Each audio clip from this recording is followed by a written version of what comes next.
ఇక్కడ మాధవీలత తర్వాత చాలా మంది ఆడవాళ్ళు ఎక్కడిది ఎస్ఆర్ నగర్లో మాట్లాడిన పిల్లలు మేము ఇంకా వాళ్ళు రెచ్చగొట్ల ఒకసారి చూసుకోండి అంటే అది వేరే ఉంటుంది. మేము ఎవరిని డిస్కరేజ్ చేస్తాం. వాళ్ళ ప్రేమ అలాగే మా ఆర్టిస్టులు మా పవన్ అన్న మమ్మల్ని అంటుంటే వాళ్ళ మాటకి నాకు కష్టం వేసింది. అరే ఈ ఆడపిల్లల కోసం అందుకని వచ్చాను నేను ఇక్కడికి. ఎవరో పబ్లిసిటీ కోసం చేసి హడావిడి చేసే వాళ్ళ కోసం రాలా. నిజంగా నేను మాట్లాడేది చూడండి, సమస్య కోసం, ఈ దళారీ వ్యవస్థ గురించి, పేమెంట్స్ గురించి, వర్క్ ఎన్విరాన్మెంట్ వాళ్ళ కోసం వచ్చి వాళ్ళ సమస్య కోసం వచ్చాను. దయచేసి తప్పుగా మీరు రాంగ్ వెళ్ళొద్దు ఎవరు. రెండోది ఏంటంటే లాస్ట్ మాట చెప్పి మీ కంక్లూడ్ చేస్తాను.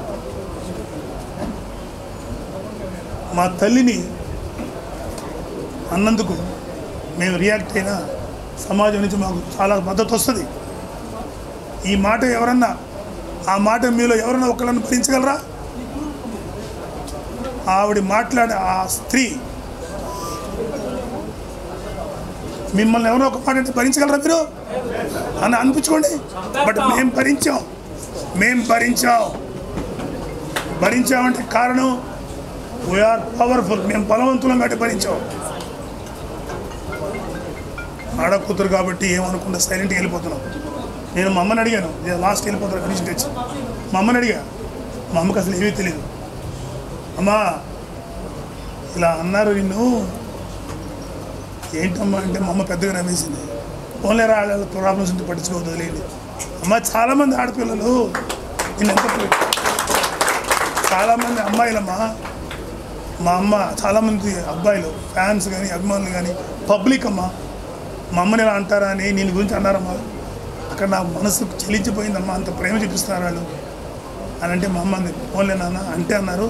వాళ్ళు ఎవరిని తిట్టద్దని చెప్పు, పోనీ ఇష్యూ ఇక్కడితో క్లోజ్ చేసేయండి, వాళ్ళు కూడా ఆడపిల్లలే కదా, బట్ నువ్వు చేయాల్సిన పని చేయనన్నా, మరి ఇలా చెప్పాలనుకున్నానంటే చేయనన్నా, వాళ్ళ కోసం ఏదైనా చేయని మా అమ్మ పంపించింది. It came from my mother. మా అమ్మ చెప్తేనే వచ్చాను ఇక్కడికి. మా అమ్మ కూడా చెప్పింది చేయనన్నాను. సో మాకంత నిబద్ధత ఉంది, అంత కంట్రోలింగ్ పవర్ ఉంది. కాబట్టి దయచేసి అయితే ఇవన్నీ మా విషయాలు పక్కన పెట్టండి, ఇష్యూ ఇది. సో వీళ్ళు అడ్రస్ ఇట్, ఇక్కడతోటి ఎండ్ చేసేయండి.